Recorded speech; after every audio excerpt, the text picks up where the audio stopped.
Nigeria's decision to support its neighbor, Niger Republic, with the sum of 1.45 billion naira for the purchase of SUVs for that country to fight insecurity has stirred up criticism among citizens. Many Nigerians wonder if this grant to Niger is necessary considering the country's economic situation.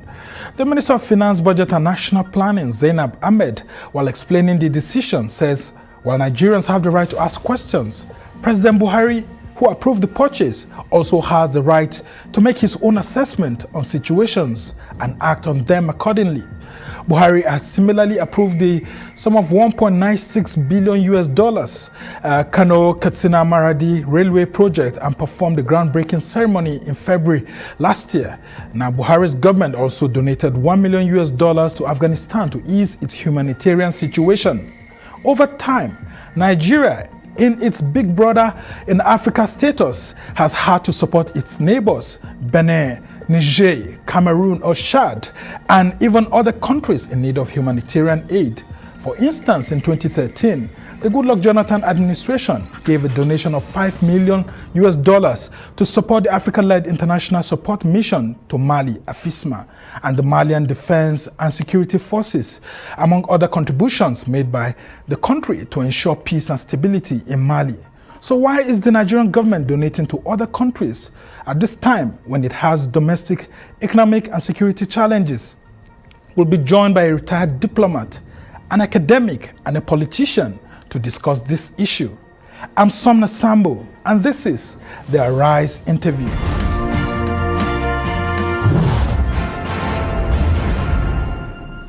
Very warm welcome to the show. Now, the federal government has defended the disbursement of 1.14 billion naira for the purchase of 10 SUVs for the Republic of Niger.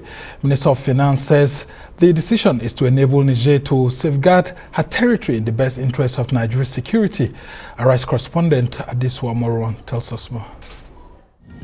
A document from the Ministry of Finance showing that the President approved the release of funds in February 2022 and a contract awarded to Kara Motors Nigeria Limited to supply the sports utility vehicles for the Republic of Niger is sparking outrage among Nigerians. Critics are questioning the priority of the government's funding of a foreign entity during an economic downturn. Fielding questions from State House correspondents after the Federal Executive Council meeting, the Minister of Finance justifies the purchase of 10 Toyota Land Cruiser V8 vehicles for neighboring country Niger. Let me just say that over time, Nigeria has had to support its neighbors, especially immediate neighbors, to enhance their capacity to secure their countries as it relates to us.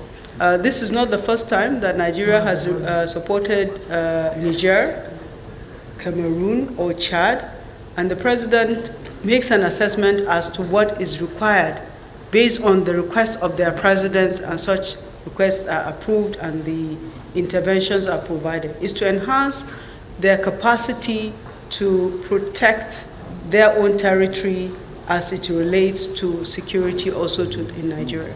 Well, Nigerians have a right to ask questions, but also the President has a responsibility to make an assessment of what is in the best interest of the country, and I cannot question that decision myself. On his part, the Minister of Information and Culture responds to the alarm raised by the civil society groups over the threat of insecurity to the 2023 elections. Yes, it is true that some groups have been worried and concerned whether, given the state of insecurity in the country, there can be elections. But I can assure you there will be elections, because the federal government would do everything possible, not just to make sure there's election, but to secure the country. I'm sure you heard yesterday from the President that the commanders have been given everything they need, and they've been given all the powers they need to bring this insurgency and this banditry to an end. As for the issue of whether the service chiefs should resign or not, I think only the appointer can make such a decision. The council approved memos from various ministries, including the sum of 2.2 billion naira for operational vehicles and security gadgets for the Federal Capital Territory, Abuja. 60 utility vehicles, including communication equipment installed in the vehicles, at the sum of 1,835,108,613 naira 95 kobo. In addition to that, Council also approved supply of various security gadgets and accessories to support security agents in the FCT at the total sum of 847,139,764 naira 57 kobo. The weekly meeting began with the swearing-in of 3 new permanent secretaries to fill vacancies in the civil service. The hybrid meeting also had in attendance the Vice President, Professor Yemi Osinbajo, who has been away recuperating from a surgery. Adesua Omoruan, Arise News. All right, joining us now to x-ray this issue is Ambassador Humphrey Orjiakor, who's Nigeria's former permanent representative to the United Nations office in Geneva and several times ambassador to other countries. And also here with us is Danjuma Mohammed, who is the chieftain of the All Progressives Congress and a former national chairman of the Movement for the Restoration and Defense of Democracy, MRDD political party. And also joining us from our offsite studio is Professor Jideofor Adibe, who is of the Political Science and International Relations Department at the Nasarawa State University, Kefi, Nigeria here. He was a back-page columnist for the Daily Trust newspaper for 10 years. And so good to have all of you. We've assembled you, a retired diplomat, a politician, and academic to help us take a look at all these issues in the next 60 minutes. Now, beginning with you, Ambassador Humphrey, a lot of Nigerians have always had this belief that this country is very rich because the government tells its people that the country is rich. But when you look at us in terms of our domestic affairs, you find out that we have been lacking in several things.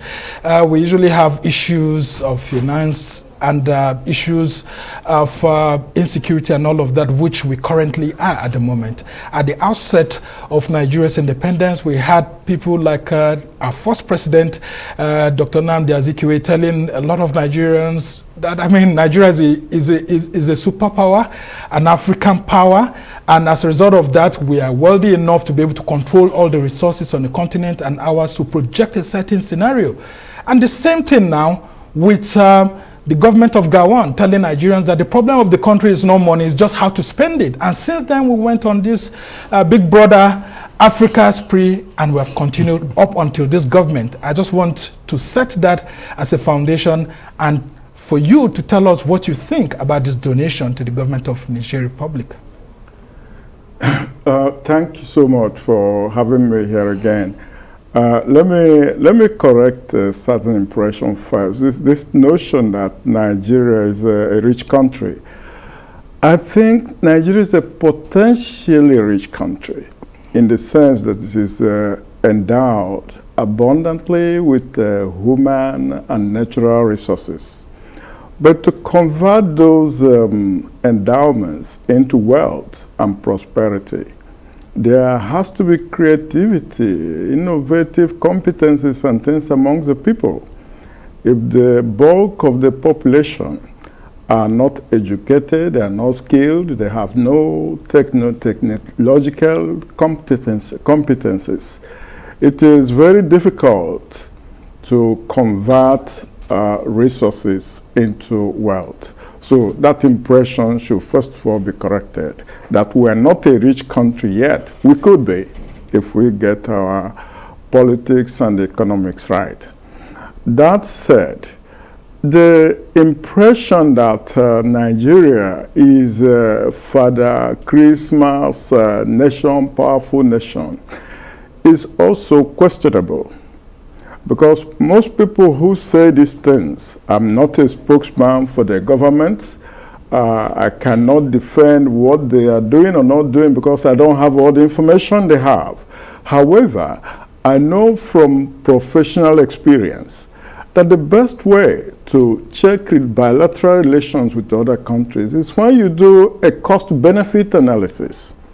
If you do that, you will easily begin to discard some of the general notions we have about doing, say, Niger Republic a favor, or doing Mali or Cameroon or Benin Republic a favor.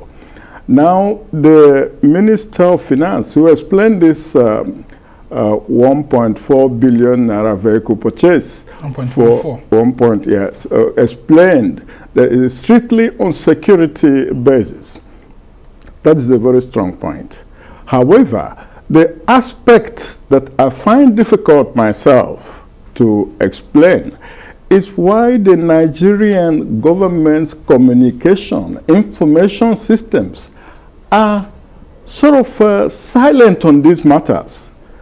It is the communication gap between the government agency, Ministry of Information, the various assistants to the president on information and so on, who sometimes adopt a kind of cavalier, even arrogant attitude in addressing Nigerians on matters of this nature.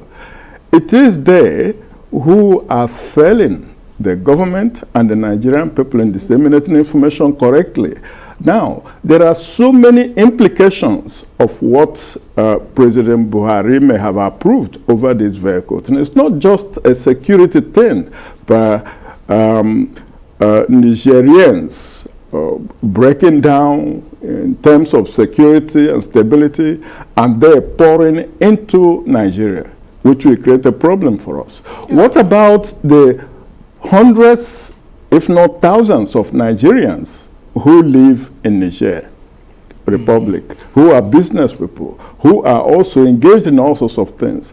If there is such a crisis in Niger, and they all pour back into Nigeria, take a look at the magnitude of difficulties Nigeria would have. Yeah. Would it not be better to buy them a few vehicles if that will help to stem this tide than just allow those people pour in? Yeah, but of course the nature of the vehicles is in question, because I mean these are SUV luxury vehicles like we have seen from the quotation that we have, except if the government eventually denies that. But Danjuma Mohammed, I come to you. He has raised a very critical point. This government didn't inform Nigerians that they had made such a donation until somehow subtly journalists are able to dig out this, and then the government has to now come on the defensive. So why they need to hide such kind of information from Nigerians whose monies are being used to support a neighbor, whether friendly or unfriendly, if we may put it that way? I think if I must comment, like the diplomat have said, the truth of the matter is the aspect of communication management has been, the bane of this government. I think the philosophy of this government in terms of information dissemination is wrong. The government believe, from what I've seen in the last 7 years, government has been depending on state media to disseminate information. It is like government is being miserly or financially tight-fisted in promoting, because most Nigerians don't even know what the president is doing. And look at this approval was done in February. And why? Why are we getting to know this through, a social media influencer? That's to tell you how poor the government is in terms of those handling the information about the government, which has affected the psyche of the Nigerian citizen, has equally affected the image of both the government and even the president. It's a very sad commentary. And I want to say that Mr. President must sit up on this very issue, because most people, I have heard him on several occasions, asking his ministers to go out to tell the nation about what he's doing. The truth is that people don't know what he is doing. And for only very few that are privileged to know, the president is doing quite a lot. It may not be a kind of glaring to all now, but the truth is that he's doing quite a lot. And talking about security, which the diplomat just said, is very vital. You cannot secure your home when your neighborhood, is susceptible or vulnerable to, attacks. The best form of security is to start from the neighborhood. Yeah, but then does it mean buying luxury vehicles? Yes, I mean, yes, aren't we supposed to be security saying military vehicles yes, being made available? Yes, logistics are very critical aspect of security. And you can see Niger, I mean, the diplomat knows this better, that one of the misfortune geographically that has befallen Nigeria is the fact that we are neighbored by nations that are less privileged, I mean, economically, and their political economy is so weak. And in most cases, the strength of your political economy determines the sophistication of your internal security measure. So and knowing fully well that most of these attacks are coming in from these areas that are bordered with Niger. I see that gesture as coming at the right time. It's apt, but the information management is less than okay, and Professor Adibe, I bring you in here. I mean, having taken a look at Nigeria's socio-political perspectives over the year, and then the sort of narratives that the government keeps pushing out that we are the big brother Africa nation that looks after everyone. I mean, if you must have listened to the speech made by Murtala Mohammed when he was military head of state, he has said that Africa has come of age, and of course Nigeria's foreign policy will continue to have Africa as the centerpiece of that particular policy. Should we continue to do all of this in the midst of the dwindling economic fortunes, a lot of poor Nigerians, the economy is going down, security issues are ongoing at the moment? Should we be donating these sort of amounts to, our neighbors? Yeah, thank you very much, Sambo. I would like to answer this question in two related strands. The first is what you call big brother. Is it right to play big brother role? I will tell you yes. Despite the criticisms of Nigerians that they don't seem to get any benefit from playing the big brother, these are part of the tools of projecting soft power. And don't forget, Nigeria, you want to be a member of the Security Council of the United Nations. You need countries in your region to support you. In fact, for you, the importance of Nigeria to the world today is because it's a regional power. And you need to constantly embellish that. And one of the best ways to do that is to make sure you use such tools, soft power tools, to project power. Is it wrong? Let me, in that sense, I don't see anything wrong. In fact, you don't need to have satisfied all your domestic needs before you can project soft power. During the COVID-19, for example, UK, US, they were all terribly hit, and they were still sending vaccines to other countries. That is one way you project power. So what was wrong in the way the Niger thing was done was, one, as Ambassador Diplomat mentioned, the secrecy surrounding it, but more importantly, the fact that government does not seem to care about optics. It was only last year that the former Minister of Transport, Rotimi Amoechi, told us he was going to construct a rail line 284 square kilometers at the cost of $2 billion, and this money was to be borrowed. And people were questioning, why Niger? And then there was this argument, a point President Buhari made at a time he was talking about the artificiality of colonial boundaries. He did mention that some of his cousins are in Niger Republic. And so people are beginning to link, is it because your cousins are in Niger Republic that this humongous amount of money was being spent, was to be spent on rail lines? So that aspect had not been concluded, and then came this thing about 2.45 billion. It's not just about the vehicles, that they are luxury vehicles, but the fact was we have to ask questions. Was that amount of money appropriated anywhere? Where did the conversation to release that amount of money? Was there a word of contract? Did it follow due process? These are the levels we should be asking questions. But at the global level, the argument in a globalized world, it is not out of place. If it is really about security, it is not out of place to be proactive, because if the security situation overwhelms Niger, you are going to have an influx of Nigerians into the country. And don't forget, many of the headsmen were said to come from non-Nigerians. So I think the problem we have is not just communication, but the fact that the president does not seem to care about optics. I'm also not happy with the way the Minister of Finance and Budget and National Planning, he said, well, Nigerians have a right to question that, and the president has also a right to assess the situation as she seems fit. That's really, really very patronizing. No, there is a difference. There is a difference between the private purse of the president and the national purse. So that kind of argument she made was very unfortunate. Okay, and I just want you to create this background for us. Our leaders creating a wrong impression about Nigeria to other African countries that we're a rich nation, we have stupendous resources to just distribute around, even when we have a lot of domestic challenges with grappling with, a massive economic downturn at the moment, issues of financing of our security agencies there, but we just have some monies to still give out despite all of these downturns. Yeah, I'm actually one of those who was very critical of the Jonathan government when they reviewed the Nigerian policy and said, going forward, Nigeria was no longer going to play the big brother role. It was going to engage with countries on a mercantilist basis of what they get out of it. Foreign policy is not run that way. It's actually good that other countries are seeing you as a big brother.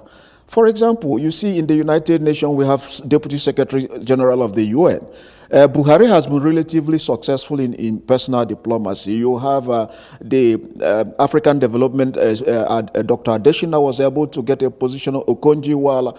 All this happened because of the support of other Africans and because we are seen as a major player in the region. Once you remove your strategic importance as a regional power, then you are nowhere. You can see America, see Britain, you use aid, call them soft power. You use such powers to, project your influence in your region of influence. So if you don't do that, and it is not right when people say that we don't get anything in return. We do. The respect the people accord you is part of the intangibles. And the remittances from people in Niger or in South Africa, the people we helped are part of them. Okay, so I'll just ask you to hold on there. Sorry to just cut in there, because you have touched on the areas of Ambassador Humphrey Orjiakor, and I want you, Your Excellency, to talk about those specific issues that you would have to face if you're in government like this, why it's important for us to be able to support our neighbors. We've seen Cameroon with a lot of refugees in Nigeria. A lot of Nigerians don't even know that we have several Cameroonian refugees here. And then, of course, you look at the issues of Benin Republic too, and then even as close as Togo here, whenever there's any major challenge in these countries, they just rush down to Abuja first to want to get some support. How does the government explain this to Nigerians so that they know the critical role that we have to play, and so that people don't think that Buhari is just doing this just because he has his kith and kin in Niger Republic? Thank you very much for bringing me in again. Again, let me say this. Instead of the government sanctioning all sorts of media outlets, social media and so on, and turning them into kind of enemies or foes, I think government should do the opposite. Actually use them as media of information to the public about what they are doing, the reasons behind what they are doing, and so on. That's what governments do everywhere, so you don't get excessive criticism.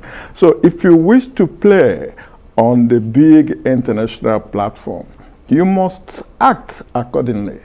If you don't carry your people along, what Professor is describing as soft power will be translated as showing off that you are rich when actually you need a lot of help yourself. So instead of doing what they are doing, it is not only in the security area that Nigeria is benefiting immensely from the West African sub-region and from the African continent as a whole. If you want to do, as I said, aggregate calculation of who is getting what from these relationships, take any sample of any African country you please. Check the number of Nigerians living in that country, doing business, remitting money to Nigeria, to their parents, to their relatives, and so on, providing social security, that the government itself is unable to provide to the people. Nobody makes calculations of those. What we are doing is, okay, we are spending 1.something billion on this country. If you take the rational middle, you will find out that Nigeria probably might be benefiting more, even economically. Yeah, especially in terms of diaspora remittances, you will be saying. Okay. And trade and products, most Nigerian products, and I have said this again and again, we hope to become an industrial country. Where is their proximal market? Where is their guaranteed market? So if you are going to use soft power to soften the ground for you to do business in this country, it's an incalculable advantage you have. They cannot reciprocate in because they don't have the industrial capacity Nigeria has. However, one thing, very quickly before there has to be proportionality to what you do, like building a railway to Niger or building refineries there, stuff like that. It's something government needs to explain very profoundly for the people to understand why. Okay, we must ask you to hold on here, Ambassador, while we go on a short break, and when we come back, the conversation continues on Nigeria's Big Brother status and, of course, the donations were given to several countries. Stay with us.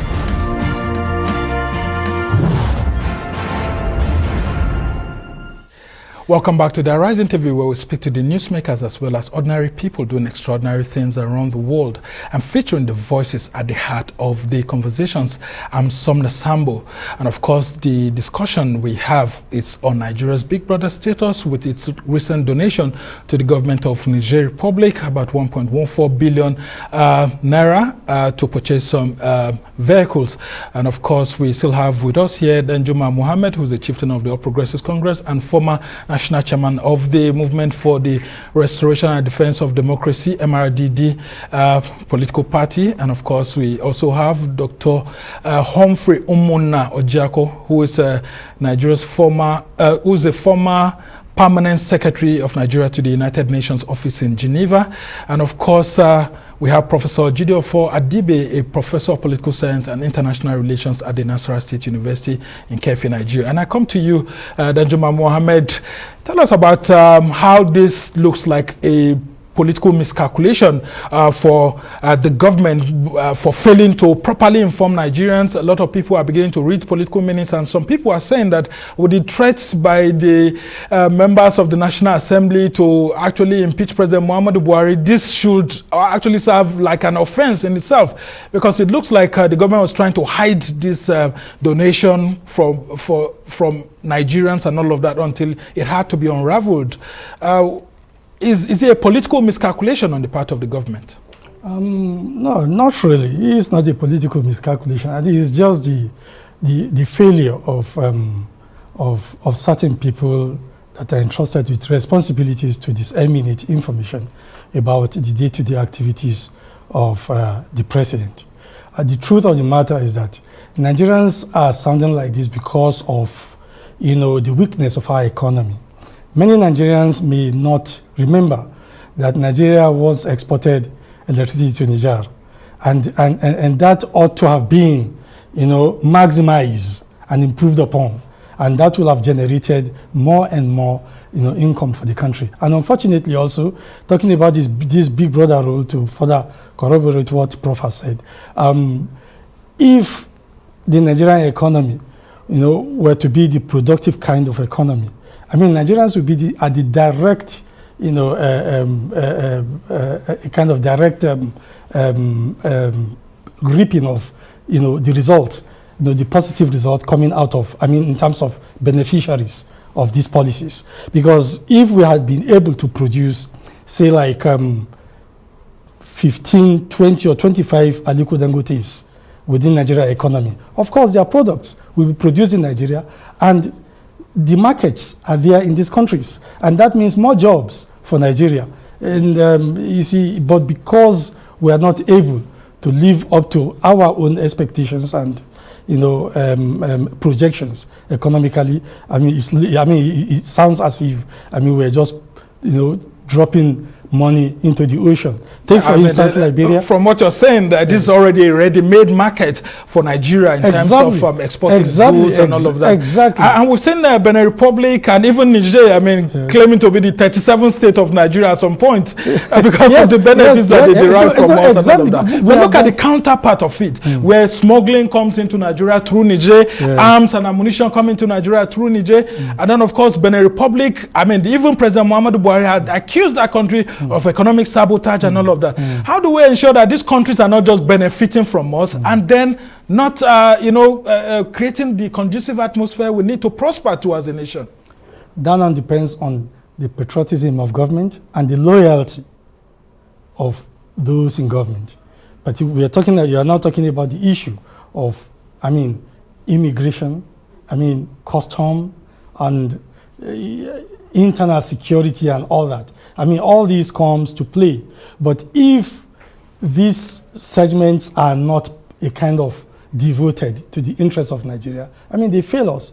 It is our business. It is the business of Nigerians and Nigerian government to secure its borders. The fact that you are generous to your neighbors does not mean that you're giving them, a kind of a blank check to come and wreak havoc on you. There are departments to take care of all this. But when this department fails, then all these negative forces will come into play. Okay. And Professor Jideofor, I want to show this picture to our viewers right now, where President Bazoum of Niger Republic is honoring Aliko Dangote, including Ambassador Kazaure, who's the president's, staff, and I think two of them, Ambassador Sarki too. Sarki Abba. This is the picture. You can see the Nigerian president right in there, white, and of course a brown cap there, decorating Aliko Dangote. It's sort of like a diplomacy by the Nigerian government itself. Just yesterday was when this was happening, and of course we've seen this government trying to woo Nigerians, trying to woo our elites, people who have the capacity politically, economically and all of that to invest in its own country. How much of this can we tap in to ensure that we make political capital out of it? Yeah, thank you very much. I think again that's one of the problems of this government, is that it doesn't manage optics well. Knowing that people have been accusing the president of nepotism, if I were the president, if I were to be one of his advisors, I will ensure that at least there are people from other parts of the country in the team, that the 4 people that were honored. So the fact that the 4 came from a section of the country fits into that narrative that the motive behind that donation was less altruistic. That's one thing. I also want to address some of the comment by my brother Danjuma. I don't think we should be excusing the president. The buck stops on his table. I don't think we should be blaming his media assistants. If they wanted to communicate this to the public, they should have done that. Even the response of the finance minister, shows that more or less saying that my hands are tied. This was the decision of the president, and there's nothing I can do. And it's inability to make a distinction between the public and the private. So I don't think we should excuse it. I'm not sure how much that honoring will bring the two countries closer. Instead, it will lead more to politicization. Some people are already saying, well, if you look at the proximity of Niger to Nigeria, that during the elections, people from the country are brought in, to inflate votes from the north. This may or may not be true, but when you do something like this, and it is in secrecy, and it suddenly came to light, and on top of it, you are honoring 4 people, including your aide on domestic affairs, and they were all just from a section. It fits again into the narrative, rightly or wrongly, that you did it because you told us that your cousins were there. And Ambassador Humphrey, let's take a look at this same Niger Republic. I mean, when it looked like this incumbent President Bazoum wouldn't get any support during his election, President Muhammad Buhari was all there to ensure that, I mean, the preferred candidate of France didn't emerge, and then the political process all came out very well. And of course, we had the same president running down to Abuja to seek support, to thank the president for supporting him and all of that.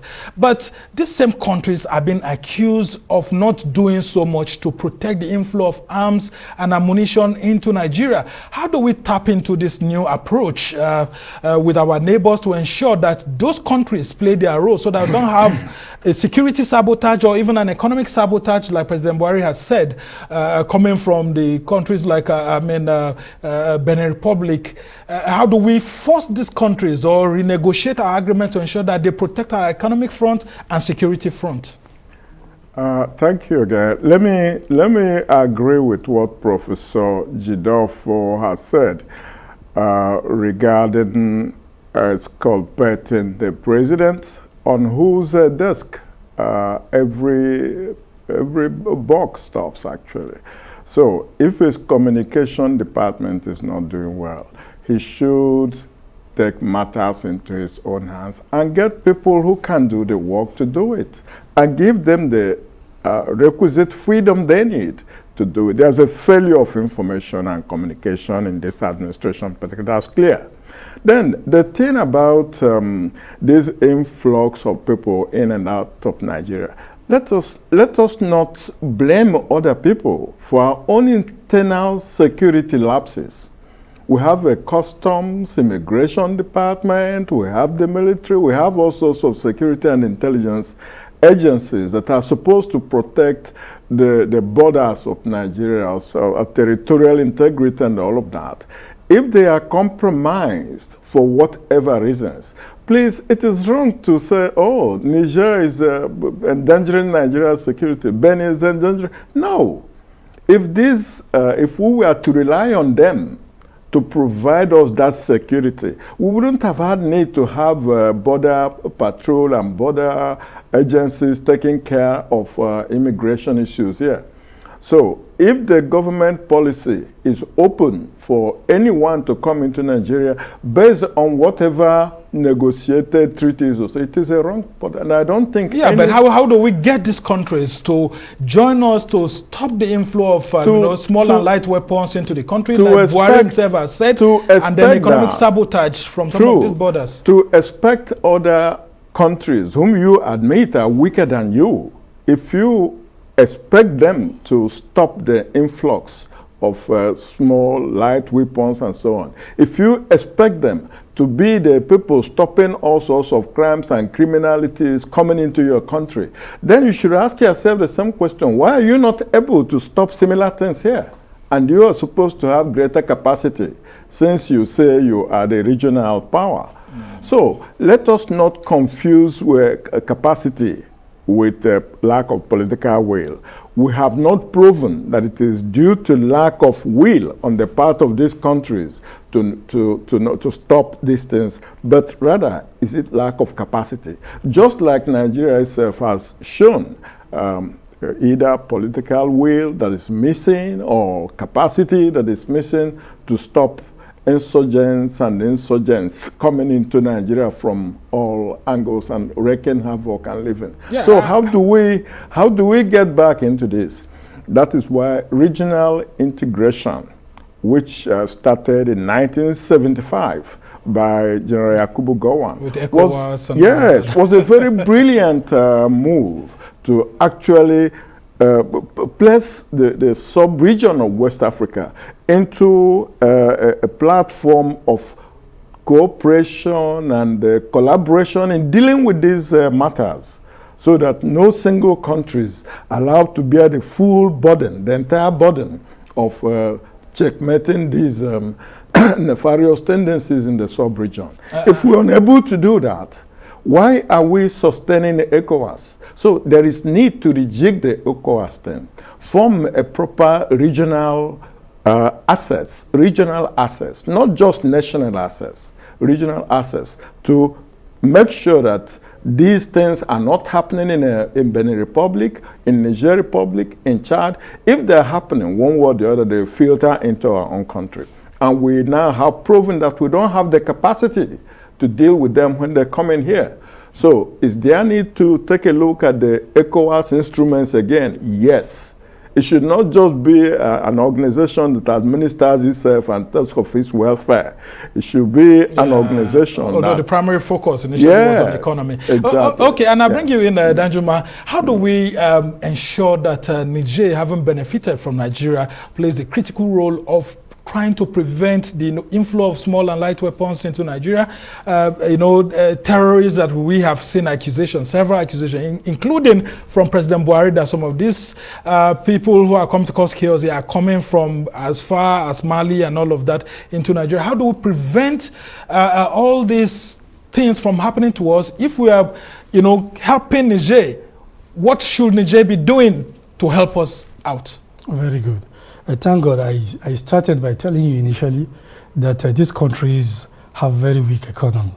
And I told you that the strength of your political economy in any nation determines the sophistication of your internal security infrastructure. It was the failure of the collapse of Libya that now gave all that access, that drive of weapons. Before then, yes, they were trickling in here and there, but what we had as influx, which really became the capital in the hands of Boko Haram, was what came out of Libya after the collapse of the Libya Republic. Unfortunately, Chad, Niger do not have the internal security sophistication to contain all that, and their destination was Nigeria. The truth of the matter is that what we require, what Nigerians need to be asking, it's not the issue of remove this, impeach that. That is not the issue. It's part of it, but it should not stop there. We should begin to question the loyalty of the Nigerian Armed Forces and security organization. The truth of the matter is that it is one thing. There is no president can secure a nation with a disloyal armed force. This is the truth of the matter. So the armed forces need to work on itself. I mean, that is the responsibility of the commander-in-chief. Exactly. If he fails, then of course appropriate measure, be kind of, referred. But what I'm saying in essence is that it is not the responsibility of Niger. There is little Niger can help us with. Other than if terrorists are flowing into their borders, or weapons are being brought, shouldn't they have a way? Exactly. I mean, we have the multinational joint task force, the MNJTF, which has been helping out. But at some point in time, you could see them withdrawing, some of them not being capable of funding it. Because even ECOWAS, you see that Nigeria is spending more in ECOWAS. The other countries are not paying their dues in ECOWAS. Yes, because this multinational, corporation, gradually becomes liability on the Nigerian economy, and what we are passing through as a people. So sometimes Nigeria itself becomes, because they don't act more so much because they think we have all the resources to fund all of capacity these operations. building. What the president did, like I said, that's why I said it's not the first time information is being badly managed in this government. It's been the bane behind the success of the administration itself. But the truth of the matter is that they ought to have explained into detail. The logistics support you saw was simply supposed to be part of building the capacity for the Nigerians to curtail, the influx of these arms. But then more of it goes to the armed forces and security organizations. Because what I'm seeing, I'm not saying that they are disloyal, but I am beginning to see that the loyalty of the Nigerian Armed Forces and the entire security organization is waning. This is the truth of the matter. Okay, well, we'll have to ask Nigerians to keep supporting them. It is not for Niger or Chad to solve this problem for us. It is for us to solve it internally. And that is why I said the commander-in-chief must sit up. I'm not making excuses for him. He must sit up because it's his duty to do this. Okay, and Professor Jideofor, let's talk about the purchase of vehicles. I mean, a lot of Nigerians are saying, yes, it's good, based on the explanations that we are getting, to purchase vehicles, but must they be luxury vehicles? If these vehicles are meant to tackle insecurity, aren't they supposed to be, military vehicles and all of that? And then secondly, we've also seen from the southern part of the country, we've seen Cameroonians coming into the country from sometimes Calabar axis, or even sometimes from the northern axis of Taraba State, storming, the Ambazonia separatist movement, for example, storming into Nigerian territory, killing and doing some things and then going out. How do we ensure that our neighbors, after supporting them, don't end up creating more chaos and problems for us, especially security-wise too? Well, in international relations, the respect you get is not dependent on your past benevolence. It is a function of the leverages you can bring on the table at any particular point in time. So if you don't want them to cause trouble, for example, we're talking about ECOWAS. There is the protocol, ECOWAS protocol on the free movement of persons, which permits you, if you're a West African, to move around within 90 days. Yes, there are ways countries can fiddle with it in order to ensure their internal security. Are we doing that enough? That's a question. Some people also, when we say that they are smuggling things, we should also look at our policies. People who clear goods at the ports, for example, will tell you that what will take 90 days to clear in Nigeria, you will probably do that in 1 week in Benin Republic, and at a less cost.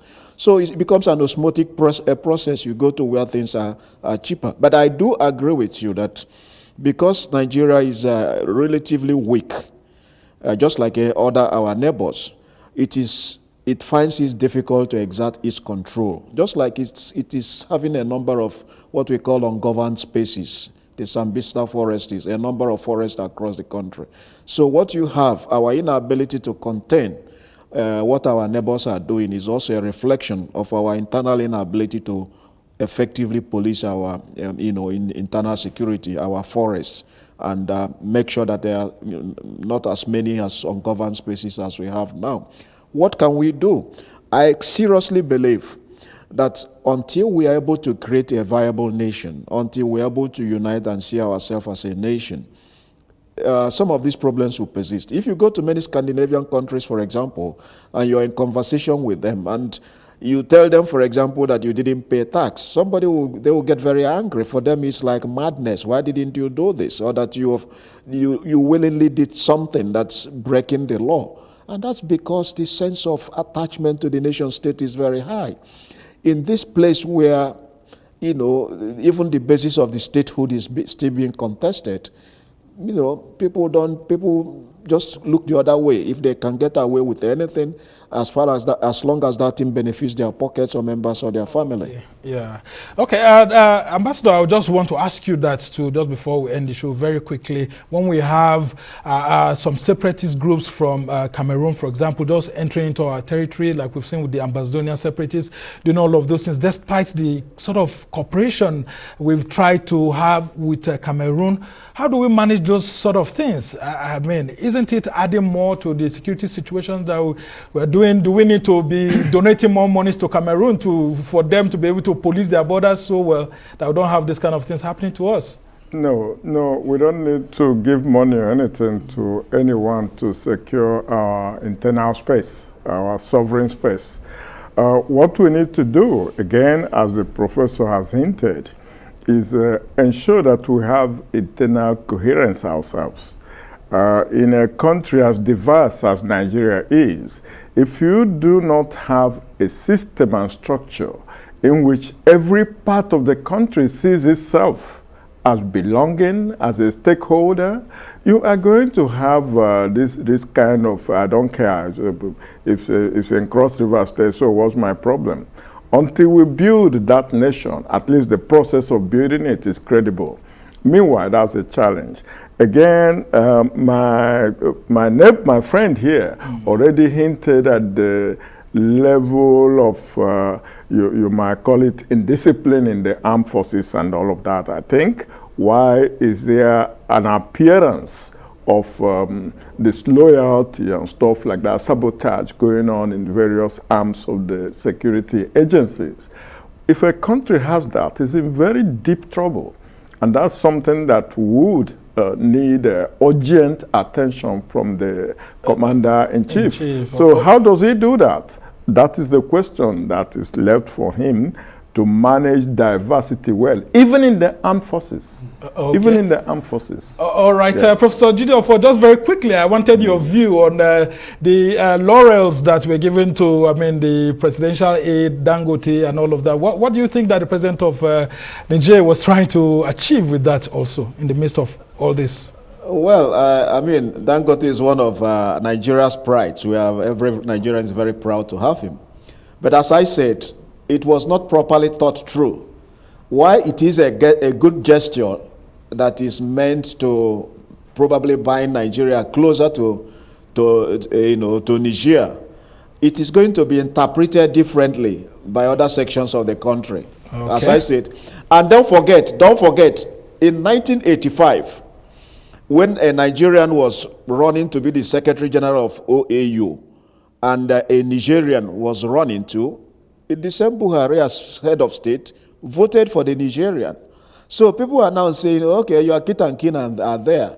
That's why you're doing all these things. It may not well just be pure foreign policy maneuvers. But so should be a very good gesture. Something, anybody honoring Dangote is worth it anywhere. The shine is taken away from it because of the lack of attention to optics. Okay, we must thank you so much, Professor Jideofor. Adibe is a professor in the Department of Political Science and International Relations in the Nasarawa State University in Kefi, Nigeria here. And of course, we had Dr. Humphrey Orjiakor, who is Nigeria's former ambassador. And of course, he used to head Nigeria's former office. He used to be Nigeria's former permanent representative to the United Nations office in Geneva. We must thank you for being on the show too. And of course, our own Mohammed Danjuma, who is a chieftain of the All Progressives Congress, and of course, former national chairman of one of the political parties in the country, the Movement for the Restoration and Defense of Democracy, MRDD. We must thank you for being on the show. And of course, we just hope you've learned one or two things here on the show. And that's how it's been for this edition of the Arise interview. Do join us again tomorrow from me and the entire team here in Abuja. Goodbye and thank you for watching. I'm Somna Sambo.